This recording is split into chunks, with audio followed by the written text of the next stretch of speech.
Hello বন্ধুরা, আজকে আমি প্রথমবার ব্লগ ভিডিও বানাচ্ছি। তো ভিডিওটা কেমন হবে জানিনি, তো তোমরা অবশ্যই ভিডিওটাই বেশি বেশি সাপোর্ট করবে। আর এটা আমার প্রথমবার বড় লং ব্লগ ভিডিও।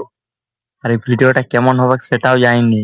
তোমরা যদি সাপোর্ট করো তাহলে ভালোই হবে, আর নাই তো ভিডিওটা কি বলবো আর। তো আমি যাচ্ছি এখন জমির দিকে, কারণ তোমরা তো জানোই আমাদের গরিবের জমিতে ছাড়া আর কোথাও কাজ নেই। আর আমরা যাচ্ছি জমিতে, যে ক্ষেতগুলাতে মানে হাল বোয়া আছে, সেই ঘাসগুলো আছে, সেই ঘাসগুলোকে আবার কোদালি করে ভালো করে চাষবো, পরিষ্কার করব। তারপর ওগুলাতে ধান চাষ করা হবে। আর তোমরাও কি এরকম আমাদের মতো কষ্ট করো? তোমরা একটা কমেন্ট অবশ্যই জানাও। আর এই ভিডিওটা বেশি বেশি শেয়ার করবে। তোমাদেরকে ঘর যাওয়ার সময় একটা এমন একটা জিনিস দেখাবো, জিনিসটা দেখে তোমরা নিশ্চয়ই অনেক খুশি হবে। আর এই জিনিসটা খুশি হওয়ার এই জিনিস, তো জিনিসটা দেখাবো ঠিক আমি ঘর যাওয়ার সময়, ঠিক আছে? তো তোমরা ভিডিওটা পুরো ফুল দেখো, আর ভিডিওটা স্কিপ করো না, দেখো জিনিসটা তোমরা আমি অবশ্যই দেখাবো। তার আগে ভিডিওটা বেশি বেশি শেয়ার করে দিবে। তো আর আমি এখন এইদিকে যাচ্ছি, যেটা আমি কাজটা করতে চাইছি সেটাই করতে যাচ্ছি। তো তোমাদেরকে তো প্রথমে বলেছি আমি কি করতে যাচ্ছি। আর তাছাড়াও আমার ক্যামেরাম্যান নাই, তো আমি কিরকম ভাবে ভিডিওগুলো করি তোমরা সেটাও দেখতে পাবে। তো চলো, আমি এখন এই যে ঝুড়ে পাতে যাচ্ছি, আড়িয়ে ঘুরে দেখাই পাচ্ছ। তো এধারে যাবো আমি। তারপর আমি কিরকম ভাবে ভিডিও করি আর কিরকম ভাবে কাজ করি সেগুলো দেখাবো তোমাদেরকে। তোমরা ভিডিওটা শুরুতে যখন দেখিছো এত দূর, অবশ্যই ভিডিওটা শেষ করবে, তাহলে তোমরা সব দেখতে পাবে। আর এই জায়গাতে দেখতেই পাচ্ছ আমাদের মতন আরো অনেক লোক আছে যারা এখানে কাজ করছে। কারণ আমাদের মতো গরিবের এরকম কাজ যদি না করি তাহলে আমরা না খাই, আমাদেরকে মরতে হবে। দেখতে পাচ্ছ এখানে সবাই কাজ করছে, আর তার সঙ্গে আমিও কাজ করছি। আর তার আগে তোমার আগে এই জমিগুলা দেখাচ্ছি, যে জমিগুলাতে আমরা কাজ করব।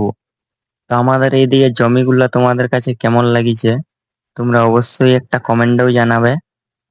এই যে এদিকে আমাদের ভিউ আর কি, আমাদের গ্রামের যেগুলো জমি সেগুলা, এগুলো ভিউ দেখতেই পাচ্ছ কত সুন্দর ভিউ। তো অনেক সুন্দর দেখাচ্ছে।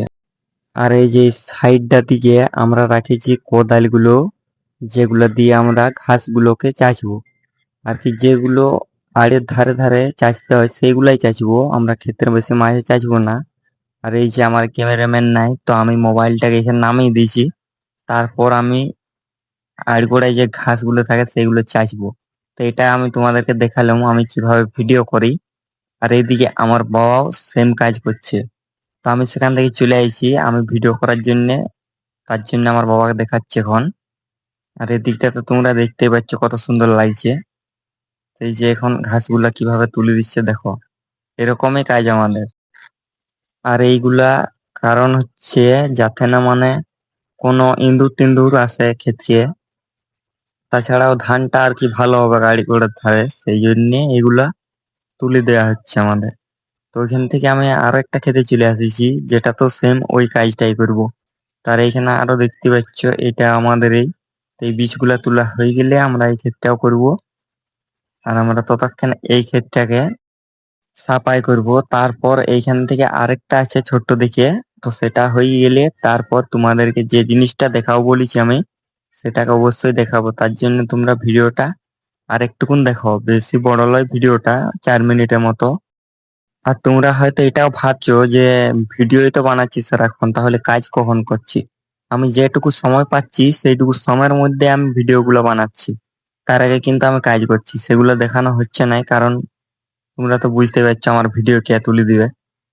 তোমরা হয়তো এটাও প্রশ্ন আছে যে যতটুকুন কাজ করছি ততটুকুন ভিডিও, হ্যাঁ ততটুকুনি আমি ভিডিও বানাচ্ছি, যতটুকু সময় পাচ্ছি ততটুকুন ভিডিও বানাচ্ছি। আর তোমাদের সঙ্গে কথা বলতে বলতে আমার অনেক দেরি হয়ে গেছে, তো তোমরা আর দেরি না করে তোমরা অবশ্যই যেটা দেখানোর কথা ছিল সেইটাকে আমি অবশ্যই দেখাবো। তো চলো তোমরা দেখিলাও কোন জিনিসটা কথা আমি বলছিলাম। আর এটাকেও দেখানো হবে আমি যে শায়রি গুলো বানাই, তো সেই শায়রির মাধ্যমে। তো চলো দেখিলাও। কখনো কখনো জীবনের সব প্রশ্ন মানুষের কাছে উত্তর পাওয়া যায় না, তখন মন ছুটে যায় ভগবানের দুয়ারে। আর আজ আমি এসেছি দুর্গা মায়ের চরণে, আর বজরংবলী হনুমানজির আশীর্বাদ নিতে। এই মন্দিরে নীরবতা বলে যে বিশ্বাস কখনো হারিয়ে যায় না, শুধু ধৈর্য ধরে অপেক্ষা করতে হয়। আর এটাই ছিল সেই জিনিস যেটা দুর্গা মা আর এদিকে হনুমান, তো এই দুটা মন্দির দেখানোই ছিল আমার। সেটার জন্য তোমাদেরকে এতক্ষণ অপেক্ষা করতে বলেছি। তো তোমরা যদি ভিডিওটা বিরক্তি না হয়েছে তো অবশ্যই ভিডিওটাতে একটা কমেন্ট করো, ভালো কমেন্ট। আর এরকম শায়রি শুনতে আমার এই বাংলা শায়রি চ্যানেলটাকে ফলো করে রাখো। তো চলো বাই।